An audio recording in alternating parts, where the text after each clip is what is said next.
Ano nga bang nangyayari sa lahat ng oil at fat sa loob ng ating katawan? Naiipon lang ba sila o may silbi din sila? Well, guess what? May silbi sila, nagiging energy sila.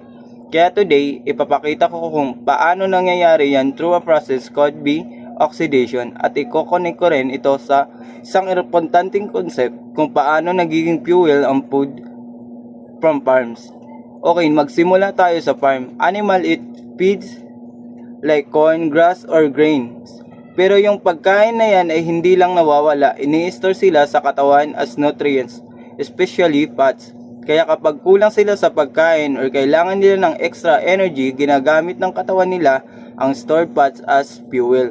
At yan ang rason kung bakit ang gawaing ito ay tinatawag na farm to fuel, from farm feeds to energy inside the body.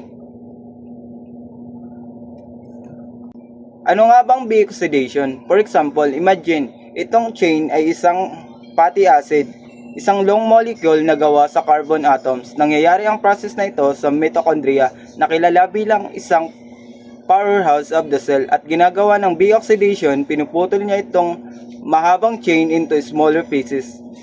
Every time na pinuputol ko ang chain, may natatanggal na 2 carbons na nagiging acetyl-CoA.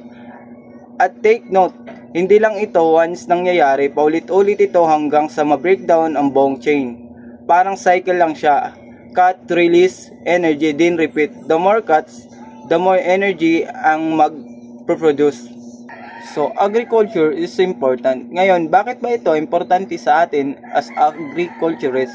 So, sa farming, animals like cows, pigs, and chicken, kailangan ng maraming energy para lumaki at mag-produce. For example, ang dairy cows, kailangan ng energy para makapag-produce ng milk everyday. Kapag kulang sa carbohydrates, sa feed umaasa ang katawan nila. Oxidation para i-breakdown ng stored fat. Pero may risks. Kapag sobrang daming fat ang na-breakdown, pwedeng mag-lead sa condition na ketosis na nagpapahina sa animals. At ang result, less milk, slower growth at economic loss sa farmers. Kaya importance na maayos ang pagpaplano ng animal diets para balance ang energy.